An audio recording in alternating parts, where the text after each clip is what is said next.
नमस्कार दोस्तों, मैं हूँ वंदना भारती और आप देख रहे हैं कमोडिटी इनसाइट्स। आज दिन है 25 नवंबर। मॉर्निंग मेडिसिन में मैंने आपको कहा था कि आज एक गैप अप ओपनिंग देखने को मिल सकती है। गोल्ड और सिल्वर दोनों में ही गैप अप ओपनिंग देखने को मिल रही है। और यहाँ पे कंसर्न मार्केट को अब डेटा का हो गया है और डेटा खराब आ सकती है। इसकी वजह से भी मार्केट में एक सेफ हेवन बाइंग है। दूसरी चीज ये है कि सेफ हेवन बाइंग आपको हर जगह देखने को मिल रही है। अब बात हो रही है 77% चांसेस। कल ये नंबर में 70% बोल रही थी, आज ये 77% हो गया है कि रेट कट हो सकता है। इसके बावजूद यहाँ पे डॉलर इंडेक्स में गिरावट नहीं है। एक जो बाइंग है ये आपको ट्रेजरी में भी बाइंग दिख रही है। तो जितना भी ये जो सेफ हेवन एसेट क्लासेस है वहां पे बाइंग रिटर्न आ रही है। और जबकि आपको इक्विटी में भी बाइंग थोड़ी सी रिटर्न आई है, बिटकॉइन में भी आई है, लेकिन अभी भी माहौल वहां का फ्रेजाइल है। सीधा चलते हैं, हम यहाँ पे लेवल्स की ही बात करेंगे कि लेवल्स किस तरीके से दिखा रहा है और किस तरीके से मार्केट यहाँ पे मूव किया है। तो एज पर एक्सपेक्टेशन हम लोगों ने ये तो देखा है कि प्राइसेस जो है वो ऊपर की तरफ खुले हैं।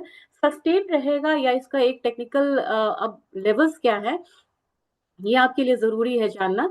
तो आप एसएनपी में भी आप देख सकते हैं कि कल के दिन में रेट कट के बाद से एक अच्छे सेंटिमेंट्स के साथ जो है मार्केट क्लोज हुआ और प्राइसेस जो है वो लगभग यहाँ पे ऊपर की तरफ रिकवर होके बंद हुई। 6700 के करीब प्राइसेस जो है वो हम लोगों ने आता हुआ एसएनपी में यहाँ पे देखा है। और ये 9 डेज के मूविंग एवरेज के पास है। जबकि आप डाउजोन्स देखेंगे तो वहां पे बहुत ज्यादा बढ़त नहीं आई है, क्योंकि इंडस्ट्रियल मेटल्स को ये रिप्रेजेंट करता है।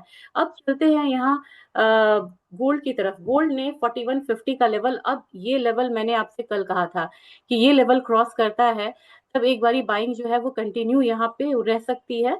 और अब बाइंग जाएगी तो कहाँ तक जा सकती है? 5250, जो कि मैंने आपको कल ऑप्शन चेन के भी डेटा से समझाया था। तो अगर आप रेफर करना चाहते हो तो फिर से एक बार रेफर करिए।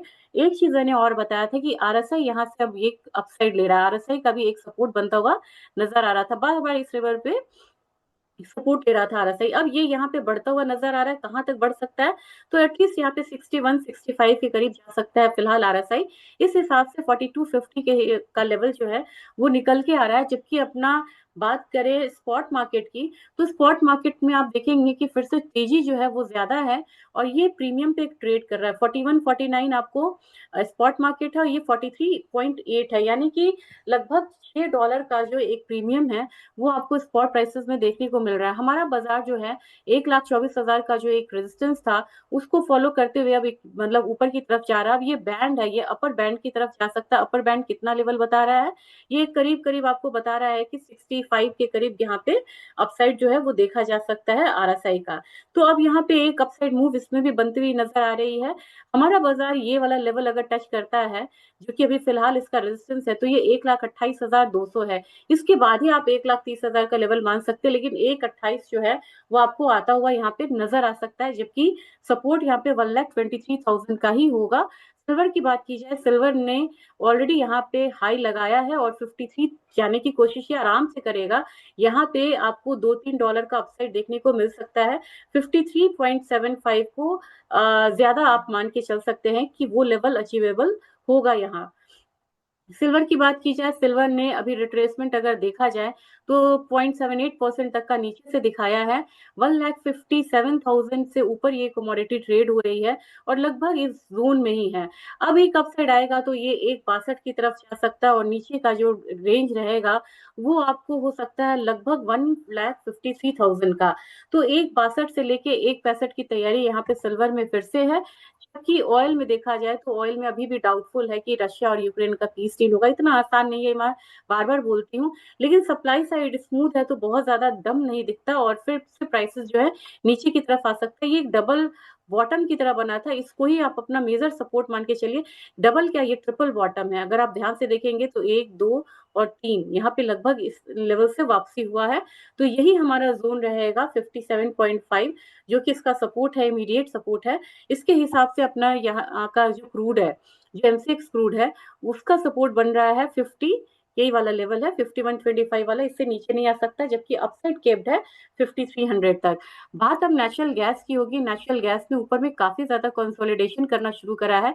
अब इस लेवल से ऊपर ये स्टे कर रहा है। अगर मान लीजिए कि कंसोलिडेशन होते हुए एक ब्रेकआउट आता है तो $5 के करीब जा सकता है। और हमारा बाजार उस हिसाब से क्या रिएक्ट करेगा? हमारा बाजार अभी फिलहाल ऊपर से एक रेजिस्टेंस फेस कर रहा है। तो कब आप कहेंगे कि बाइंग जो है बहुत इमीडिएट और अच्छी बाइंग आएगी? जब ये 418 से ऊपर ट्रेड करेगा। तो 418 फिलहाल इसका एक रेजिस्टेंस की तरह काम कर रहा है। बेस मेटल काउंटर में सारे काउंटर आज थोड़ा सा अपसाइड ले सकता है। जिंक में मुझे 300 का प्राइस लग रहा है। एल्यूमिनियम की बात की जाए, एल्यूमिनियम यहाँ पे स्ट्रॉन्ग कमोडिटी 270, तो मैंने मॉर्निंग में ही बोला था इसे आप 272 मान के चलिए, जबकि कॉपर में मैंने 1018 बोला था। लेट्स सी कि आज की यहाँ पे हाई क्या लगी है। तो इसमें आपको जो एल्यूमिनियम का हाई है वो आपको क्या मिलता हुआ नजर आ रहा है? एक मिनट में इसे थोड़ा सा मिनिमाइज करती हूँ। आपको कॉपर का जो हाई है ये 1027 के करीब का है। इतना तक ही मुझे लग रहा है कि प्राइसेस ऊपर की तरफ एक बारी आ सकता है। जबकि एग्री काउंटर में अब प्रेशर आता हुआ दिख रहा है।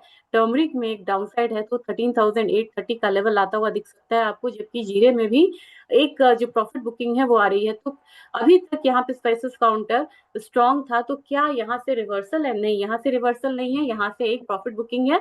21,300 तक जीरा आ सकता है, टर्मरिक भी नीचे 13,500 तक आ सकती है। लेकिन इसके बाद मुझे लग रहा है कि फिर से बाइंग रिटर्न आ सकती है। ज्यादा मतलब प्रॉफिट बुकिंग किस में आ सकती है?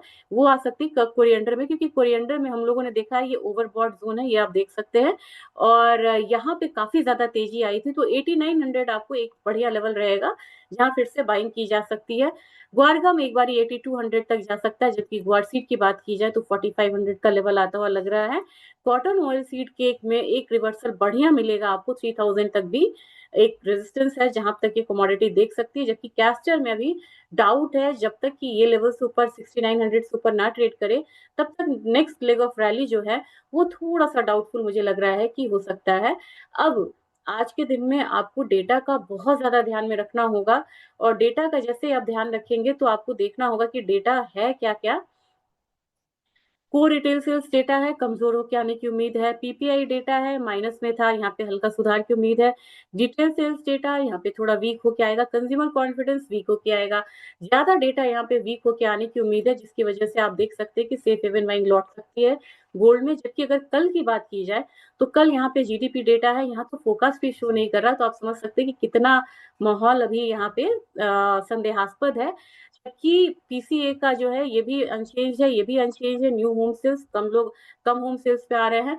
तो ओवरऑल डेटा जो है ये एक निगेटिव सेंटिमेंट दे रहा है इकोनॉमी को लेके। और वैसे कंडीशन में क्या होगा कि गोल्ड में एक सेफ हेवन बाइंग आएगी, तो बी रेडी फॉर $4200 और 4250 और 53.75 इन सिल्वर।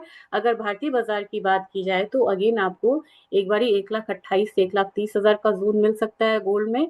जबकि आपको सिल्वर में मिल सकता है 1,62 से 1,65। और ईटीएफ बाइंग आप लोगों को कंटिन्यू रखना चाहिए, मैं हमेशा बोलती हूँ। Thank you.